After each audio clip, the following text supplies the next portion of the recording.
அருள்மிகு மார்கபந்தீஸ்வரர் திருக்கோவில், திருவிரிஞ்சிபுரம்.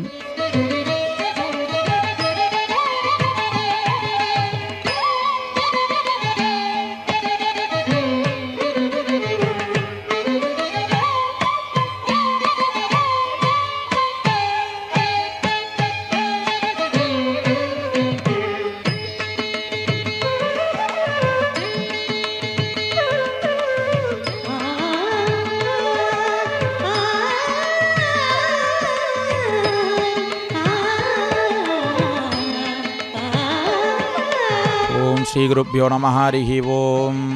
ஹரஹர நம பார்வதிபதயே. ஹரஹர மகாதேவா. என்னாருடைய சிவனே போற்றி, எந்நாட்டமிக்கும் இறைவா போற்றி போற்றி. தென்னிந்தியாவில் தமிழ்நாட்டின் சோழநில தொண்டை நாட்டில் ஷீரமானதி எனப்படும் பாலாற்றின் தென்கரையில் அமைந்துள்ளது. விரிஞ்சை மூதூர், விரிஞ்சையம்பதி, திருவிரிஞ்சிபுரம் என்று பலவாறு அழைக்கப்படுகின்றது இப்பழம்பெரும் சிவஸ்தலம். பரமசிவனிடத்தில் முதலில் தோன்றிய சக்தியால் வைக்கப்பட்டதால் வைப்பு ஸ்தலங்களில் ஒன்றாகிறது. சிறந்த சிவஸ்தலங்கள் 1008 என்பர். அவற்றுள் 108 மேலானவை, அவற்றுள் 18 விசேடமானவை. அவற்றும் திருவிரிஞ்சை உன்னதமானது என்றும் புராணம் கூறுகின்றது.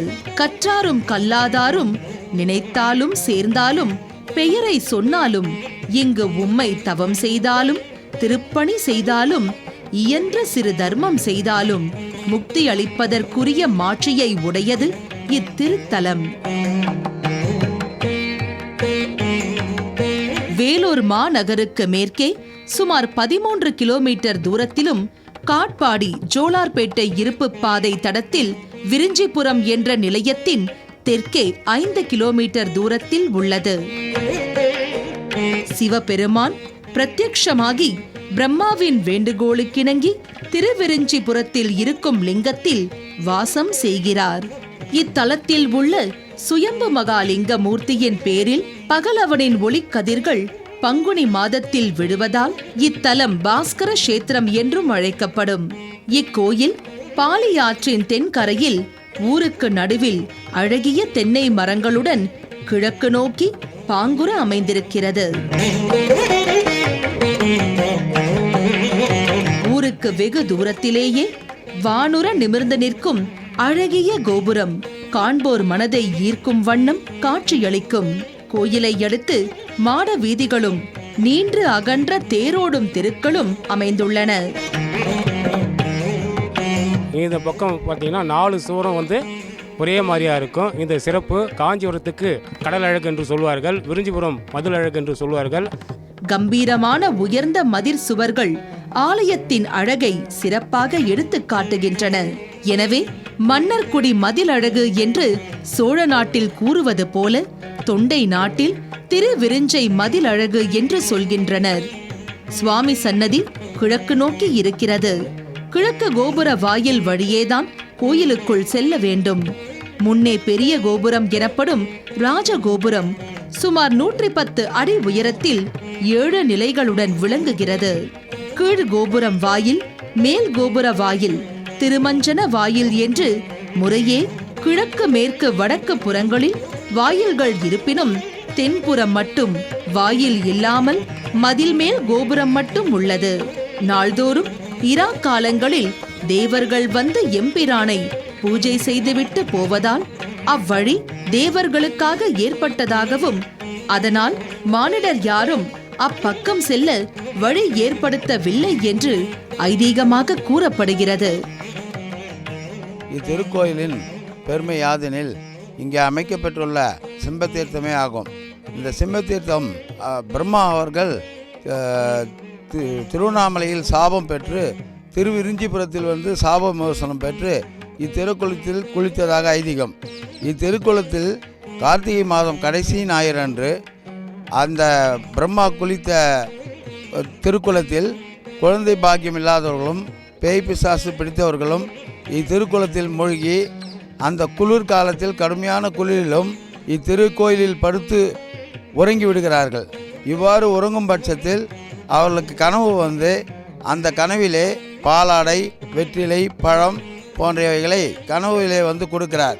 அந்த கனவு வரும் பட்சத்தில் அவர்களுக்கு குழந்தை பாக்கியம் ஏற்பட்டு குழந்தை பெற்று திரும்பி வந்து அடுத்த ஆண்டு குழந்தை பிறந்தவுடன் இத்திருக்கோயிலில் தொடர்ந்து வந்து வழிபட்டு செல்கிறார்கள். அவ்வாறு குழந்தை பாக்கியம் பெற்றவர்கள் அக்குழந்தைகளுக்கு இங்கே அருள்மிகு மார்குந்தீஸ்வரர், மரகதாம்பிகை பெயர்களையும் சூட்டியிருக்கிறார்கள். பல ஆயிரக்கணக்கானோர் அந்த திருக்குளத்திலே மூழ்கி பலனடைந்திருக்கிறார்கள்.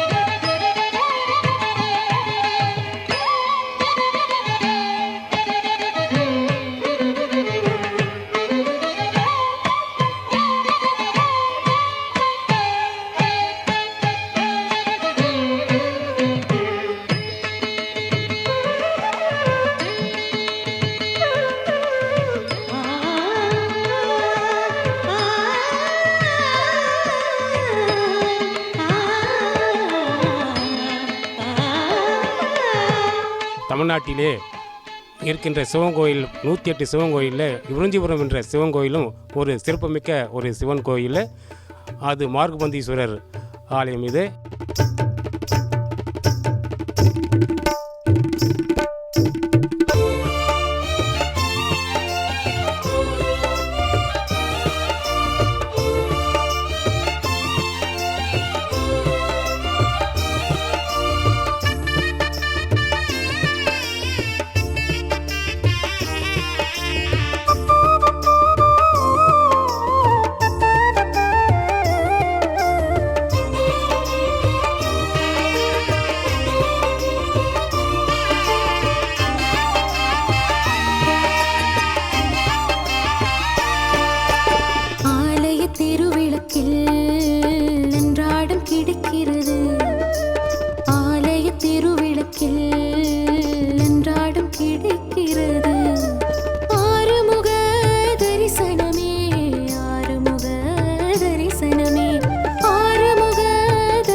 வருகிறது. ஆறுமுக தரிசனமே, ஆறுமுக தரிசனமே.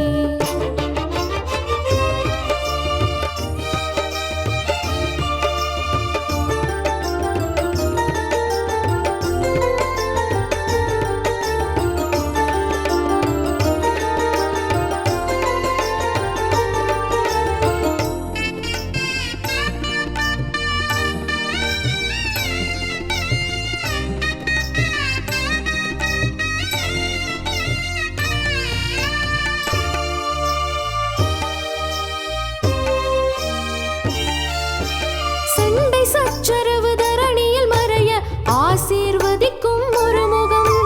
சன்னதி நாடி வருபவர்க்கெல்லாம் சகல நலனும் தரும் சண்முகம்.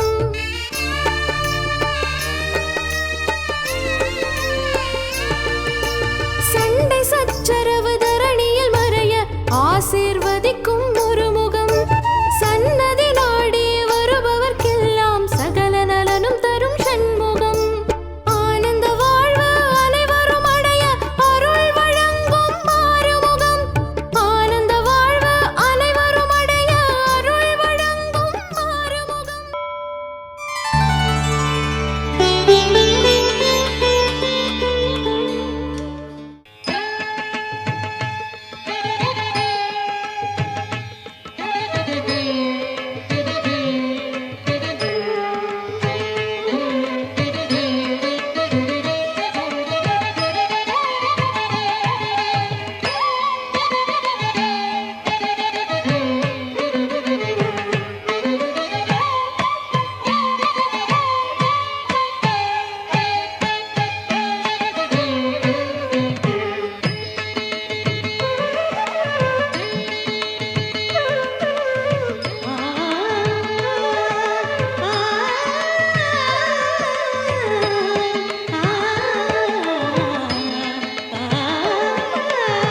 இந்த சிவனாலயத்திலே கார்த்திகை மாதம் கடைசி ஞாயிறில் பெரும் திருவிழா நடைபெறும். பங்குனி மாதத்தில் வருகின்ற கிருத்திகை அன்று கொடியேறி 10 நாட்களாக திருவிழா நடைபெறும். அந்த 10 நாட்கள் திருவிழாவில் 10 இனத்தவர்கள் செய்வார்கள்.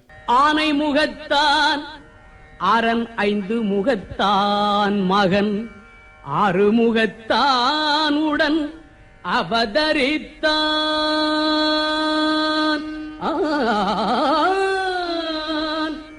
ஆனை முகத்தான் அரண் 5 முகத்தான் மகன் 6 முகத்தான் உடன் அவதரித்தான். அவன் ஆனை முகத்தான் அரண் 5 முகத்தான் மகன் 6 முகத்தான் உடன் அவதரித்தான்.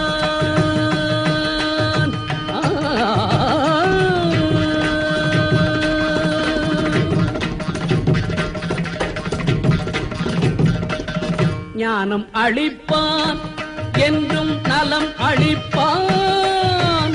ஞானம் அளிப்பான் என்றும் நலம் அளிப்பான். தன்னை நம்பியவர்க்கெல்லாம் கை கொடுப்பான். தன்னை நம்பியவர்க்கெல்லாம் கை கொடுப்பான். உடல் ஆனை முகத்தான் அரண் 5 முகத்தான் மகன் 6 முகத்தான் உடன் அவதரித்தான்.